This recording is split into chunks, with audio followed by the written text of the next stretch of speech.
Mike, comme d'hab, j'ai une idée qui vient de me traverser la tête, mais tu sais ce qui me gave, il faut encore rédiger un business plan. Ah, business plan, c'est compliqué, on n'y comprend rien, on sait pas par quoi commencer. Quelle galère. Oh là là.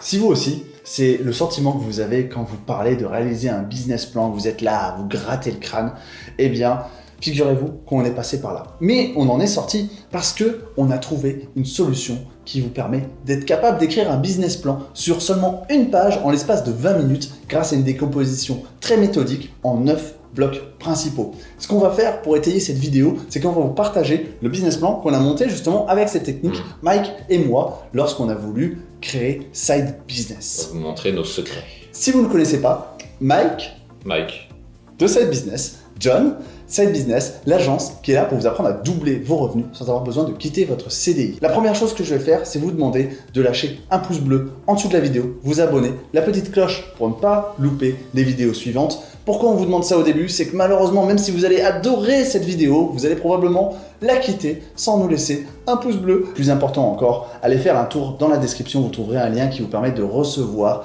dans votre boîte mail directement sans effort des ressources complémentaires plus privées que ce qu'on peut vous communiquer sur YouTube ou sur Google afin de pouvoir atteindre vos objectifs, de doubler vos revenus et de devenir soit indépendant, soit de vivre avec le train de vie dont vous rêvez. Le modèle qu'on va vous présenter qui va vous permettre de construire votre business plan en 20 minutes sur une page, donc que je ne dise pas de bêtises, qui provient de l'Instack rédigé par H. Moria. Donc on s'appuie sur cette méthode qui est une méthode éprouvée qui vient de nos amis américains et sur laquelle on va baser cette vidéo tout en vous exposant le business model très secret qui sera finalement plus si secret que ça de notre agence Side Business. Vous pourrez vous en inspirer pour votre propre business plan.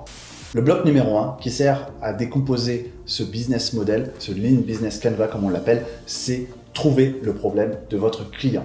Malheureusement, ça part toujours de là, bien que des gens arrivent toujours en disant « j'ai une idée géniale !» Eh bien, en fait, l'idée, on s'en fout.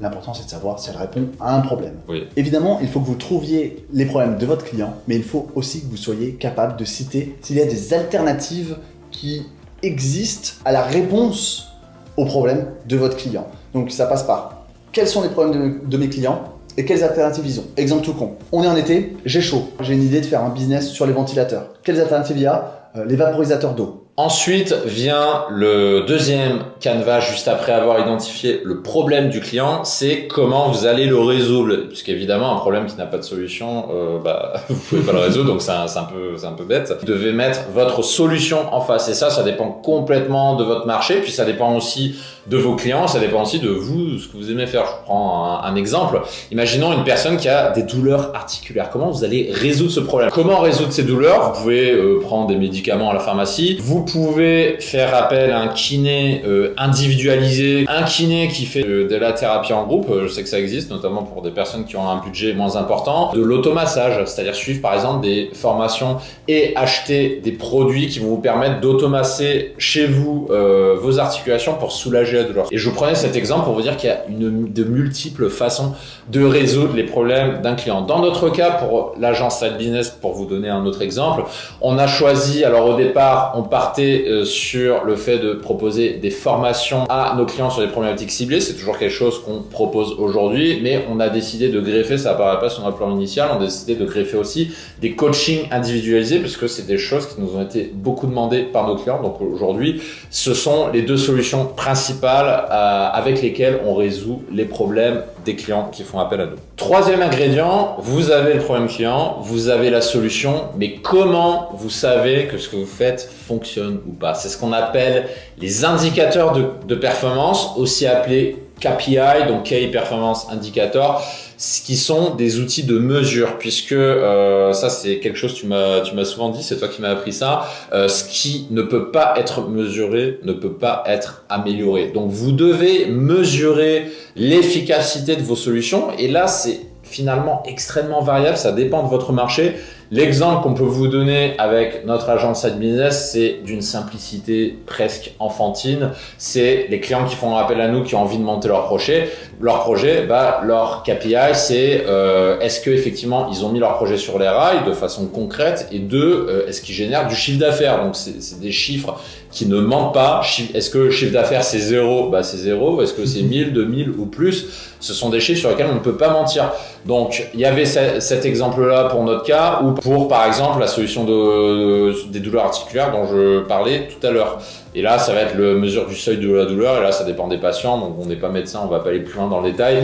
Mais ce que je veux vous dire à travers cette comparaison, c'est que vos indicateurs de performance peuvent différer sensiblement en fonction de votre marché. Donc là, c'est à vous de voir, mais vous devez avoir des indicateurs de performance pour mesurer l'efficacité de votre travail. Bloc suivant.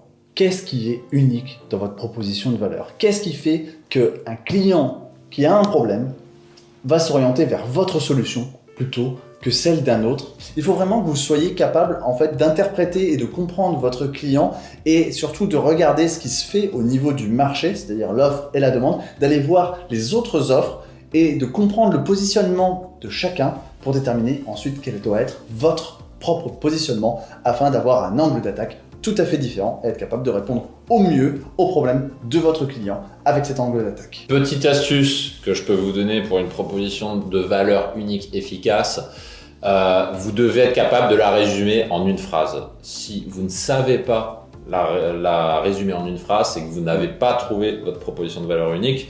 Typiquement, celle de notre agence Side Business, c'est doubler vos revenus sans quitter votre CDI. C'est clair, c'est concis, vous savez de quoi on parle. 5e canevas, votre avantage compétitif. Qu'est-ce qui fait que vous êtes meilleur qu'un autre ? Puisque quand vous commencez votre entreprise, quel que soit le marché, en général, il y a déjà des concurrents.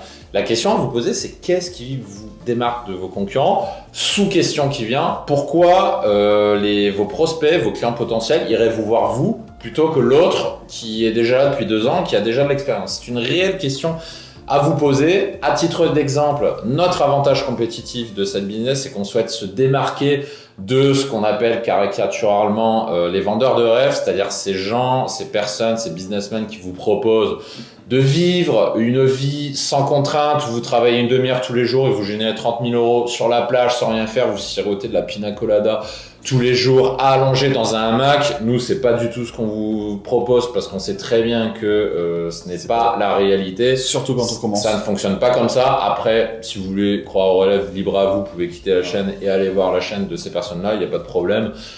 Mais nous, c'est comme ça qu'on se démarque. On est des bosseurs. Voilà, parce qu'on est des bosseurs, on prône la valeur du travail et on pense que tout projet pour aboutir nécessite un minimum de travail, et vous ne nous entendrez jamais vous dire le contraire sur cette chaîne. 6e canevas, comment vont arriver à vous vos clients ? Quels sont vos canaux de communication ?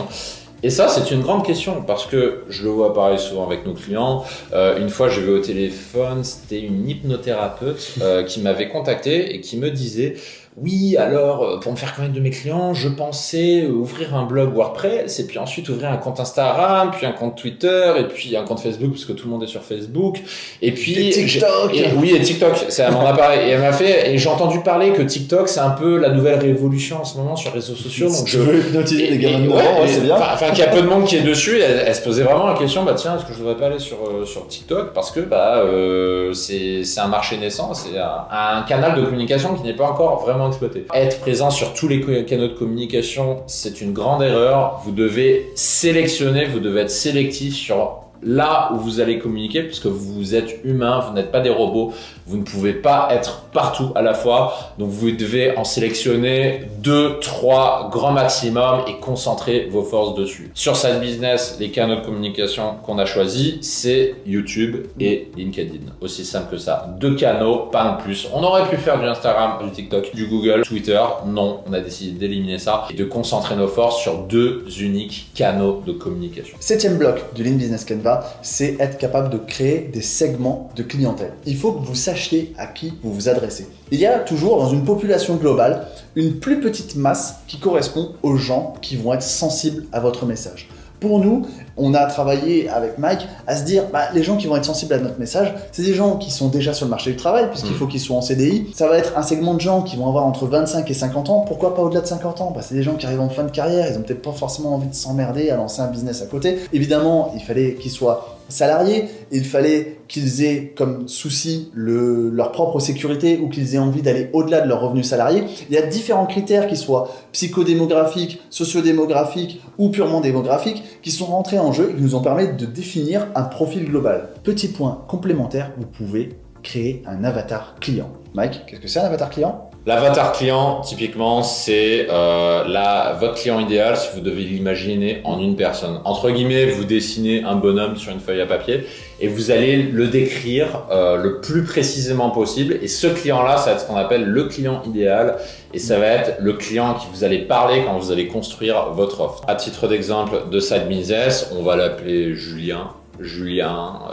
34 ans, qui a une gentille femme, qui a un enfant, qui fait des bêtises, adorable. Tout va bien, adorable. Mais qui a un CDI, son CDI lui convient, il n'a pas forcément envie de quitter son travail, mais il y a un projet qui lui tient à cœur, il a envie, je sais pas, d'être consultant en digitalisation, je sais pas quoi, il a envie de faire quelque chose en parallèle, il sait pas par quoi commencer, il sait pas comment faire et il est bourré de croyances limitantes du genre l'entrepreneuriat c'est compliqué, faire un business plan c'est compliqué, par exemple, quelqu'un qui ne s'en sort pas tout seul et qui va faire appel à quelqu'un pour avancer parce qu'il sait pertinemment que si il ne fait rien, il ne se passera rien. 8e canevas, et non pas des moindres, surtout en France, parce que c'est un grand sujet, l'argent est un grand sujet, mais en particulier les coûts, en ces temps de disette, en ces temps d'austérité, de récession, compagnie, plus que jamais, les gens font attention aux coûts, et ça, pareil, quand je coach des clients, c'est toujours une question que j'entends. Au-delà du coût du coaching pour se faire accompagner, la personne pose la question: ok, mais mettre en place ce projet, ça va me coûter combien? Et bien justement, ça tombe bien, ça fait partie du 8e canevas de votre business plan, c'est d'évaluer les coûts prévisionnels de votre activité et notamment les coûts non récurrents et les coûts récurrents, faire la division dans ces deux catégories. Typiquement, qu'est-ce que c'est un coût non récurrent? Exemple, le coût de création de votre entreprise. Par exemple, si vous créez une société anonyme, c'est à peu près 1 000 €. Donc ça, c'est un coût non récurrent, mais c'est de l'argent qu'il va falloir sortir. Al contrario, qu'est-ce qu'un coût récurrent? C'est un coût qui va intervenir chaque mois. Exemple, votre compte bancaire pro, votre comptable, votre outil d'emailing que vous utilisez si vous faites de l'emailing. Et tout ça, vous devez le calculer, faire l'addition des coûts récurrents pour avoir votre coût récurrent mensuel, ce qui va vous donner par calcul le chiffre d'affaires que vous allez devoir sortir pour pouvoir être rentable. Et ensuite, le coût non récurrent que vous allez devoir dépenser une fois, mais qui est nécessaire à dépenser, ce qui va vous permettre de calculer la trésorerie dont vous avez besoin pour lancer votre activité. Je me permets de faire un point qui est une erreur que font beaucoup d'entrepreneurs sur cette partie-là, c'est que comme toute entreprise, vous allez parler en hors taxe, coût hors taxe et chiffre d'affaires hors taxe. Toutefois, on le dit assez souvent, tout l'argent qui transite en entrée et en sortie de votre compte bancaire sont TVA inclus. Ce qui veut dire que lorsque vous lancez votre projet et que vous dites j'ai besoin de 10 000 €, pensez à rajouter les 20% de TVA que vous allez devoir payer, même si vous allez les déduire plus tard de vos comptes. Donc quand vous pensez avoir besoin de 10 000 € hors taxe, c'est en réalité de 12 000 € hors taxe dont vous avez besoin. Et enfin, ce pourquoi on se lève le matin, les sources de revenus. Alors là, l'idée, c'est pas forcément uniquement de calculer, alors je vais prendre 3 € par petit produit vendu multiplié par 1256 produits. Non, l'idée, c'est de se dire comment l'argent va rentrer sur les comptes. Par quel biais, par quel canaux est-ce que je vais pouvoir générer du chiffre d'affaires qui va couvrir les coûts dont Mike parlait juste avant. Et c'est toujours un sujet dont on a du mal à parler et c'est lié à la peur de la vente qui est quelque chose dont on parle souvent, qu'on a parlé dans une précédente vidéo d'ailleurs sur les pièges de l'auto-entrepreneur. Il faut pas avoir tabou à parler d'argent parce que, désolé de le dire, beaucoup de Français n'aiment pas qu'on le dise, mais le but d'une entreprise, au-delà d'apporter une solution à des clients, c'est aussi d'être rentable, de générer de l'argent parce qu'une entreprise qui ne génère pas d'argent, c'est une entreprise qui meurt. Et ça, c'est la réalité du terrain. Donc c'est pour ça que c'est c'est un point à ne surtout pas négliger, c'est comment vous allez gagner de l'argent pour que votre entreprise puisse vivre tout simplement et surtout qu'elle puisse prospérer. Non pas prospérer pour le plaisir d'accumuler de l'argent et de construire une maison à la Picsou pour nager dans vos pièces d'or, c'est pas ça l'objectif, mais tout simplement pour que vous puissiez potentiellement investir, recruter et donc avoir plus de personnes qui travaillent avec vous et donc pouvoir apporter des solutions à vos clients, à plus de clients, puisque vous êtes humain, vous ne pouvez pas tout faire. Et pour vous entourer, typiquement, pour aller plus loin, pour faire prospérer votre entreprise, vous avez besoin d'argent, vous avez besoin de capitaux. Donc, n'ayez pas peur de parler d'argent. Allez chercher l'argent pour pouvoir le réinvestir. Tout ce qu'on vient de vous expliquer dans cette vidéo, c'est un petit peu la base pour monter votre entreprise. Maintenant, ce qu'on vous propose, vous pouvez accéder à une ressource de façon gratuite en description de cette vidéo. Il vous suffit de vous inscrire, de renseigner votre meilleure adresse email sur laquelle vous recevrez automatiquement quelques minutes après le Canva que nous avons utilisé. Vous recevrez également à titre d'exemple le Canva qu'on a utilisé au début de l'agence Side Business qui vous permettra de vous inspirer et de comprendre comment construire un business plan. Si ce modèle vous a plu ou si au contraire vous ne comprenez pas certains des points qu'il y a dedans, l'espace commentaire est fait pour donner votre avis. Lâchez-vous, on vous dit à la prochaine dans une autre vidéo.